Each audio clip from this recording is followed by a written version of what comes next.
আসসালামু আলাইকুম everyone, welcome back to my channel Kalpana modern kitchen. আবারও চলে এলাম নতুন আরও একটি ভিডিও নিয়ে। আজ আমি আপনাদের সাথে শেয়ার করব কাঁচকলা এবং আলু দিয়ে রুই মাছ রান্না। এটা গরম ভাতের সাথে খেতে অসম্ভব মজাদার হয়ে থাকে। তো চলুন শুরু করা যাক।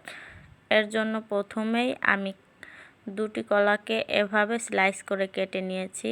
এখন এটাকে একটু গরম পানি দিয়ে বয়েল করে নিতে হবে, যাতে করে এর মাঝে থাকা কষগুলো বেরিয়ে যায়। তো আমি একটু সিদ্ধ করে নিচ্ছি। এরপর আমি মাছটাকে ম্যারিনেট করার জন্য এখানে আমি 5 পিস রুই মাছ নিয়েছি। এখন এর মধ্যে 1 চামচ পরিমাণ লবণ দিয়ে দিচ্ছি, 1 চামচ হলুদের গুঁড়া, 1 চামচ কাশ্মীরি লাল মরিচের গুঁড়া।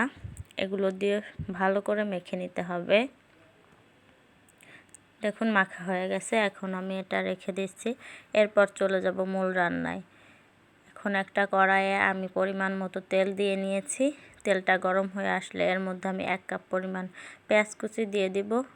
এটাকে হালকা ব্রাউন কালার করে ভেজে নিতে হবে। এরপর এখানে আমি মশলাগুলো অ্যাড করব। প্রথমেই দিয়ে দিচ্ছি 2 টেবিল চামচ জিরা বাটা, 2 টেবিল চামচ রসুন বাটা এবং 2 টেবিল চামচ আদা বাটা।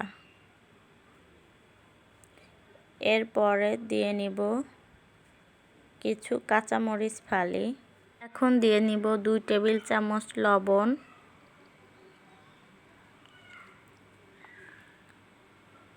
এরপরে শুকনো মশলাগুলো অ্যাড করব। এখানে আমি 1 টেবিল চামচ হলুদের গুঁড়া দিচ্ছি, 1 টেবিল চামচ ধনিয়া গুঁড়া, 1 টেবিল চামচ কাশ্মীরি লাল মরিচের গুঁড়া। সবগুলো উপকরণ একসাথে মিক্সড করে ভালো করে কষিয়ে নিতে হবে মশলাটাকে। মশলাটা কষানোর জন্য এখানে আমি সামান্য পানি ব্যবহার করছি। এবার ঢেকে দিয়ে মশলাটাকে ভালো করে কষিয়ে নিতে হবে। মশলাটা কষানো হয়ে গেছে। তেলটা যখন এভাবে উপরে ভেসে উঠবে তখন মাছগুলো এর ভিতর দিয়ে দিব। দেখুন মাছগুলো দিয়ে নিচ্ছি।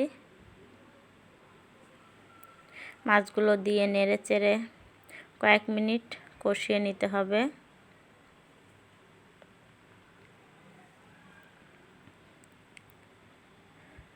এটাকে ঢেকে দিয়ে ভালো করে কষিয়ে নেব।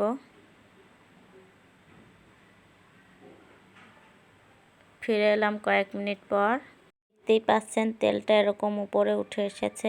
এই পর্যায়ে ভালো করে একটু নেড়ে চেড়ে দিতে হবে, যাতে করে নিচ থেকে লেগে না যায়।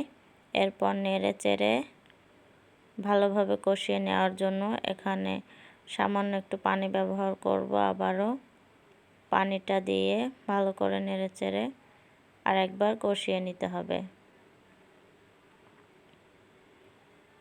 দেখুন আবারও ঢেকে দিয়ে আমি কষিয়ে নিচ্ছি মাছটাকে ভালো করে। মাছটা আমার কষানো হয়ে গেছে। এখন এগুলোকে নেড়ে চেড়ে অন্য একটি পাত্রে আমি তুলে নিব।